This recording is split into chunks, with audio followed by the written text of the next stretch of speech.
Hello friend, જય શ્રી કૃષ્ણ। બહુ tasty એવું ભરેલા ટામેટાનું શાક બનાવશું। તો તેના માટે મીડિયમ સાઇઝના ટામેટા લીધા છે। ઉપરથી ડીટીયાનો ભાગ કાઢી પીલરથી આ રીતના ગોળ ફેરવીને અંદર જે પલ્પ અને બિયાનો ભાગ છે કાઢી લેશું અને એમની પણ ગ્રેવી તૈયાર કરશું। હવે એક ડીશની અંદર 2 બાફેલા બટેટા અને મિક્સર જારની અંદર મસાલા સિંગદાણા, એક આદુનો ટુકડો, લસણ, મરચી અને કોપરાનું છીણ એડ કરી અને ક્રશ કરી અને આ ડીશની અંદર લેશું।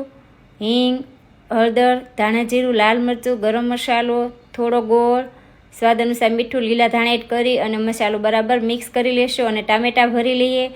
તો આ ટામેટાને આ રીતે મસાલો દબાવી અને બધા ટામેટાં ભરી લેશું। હવે એક પેનની અંદર તેલ મૂકી અને આ ભરેલા ટામેટાં એડ કરશું।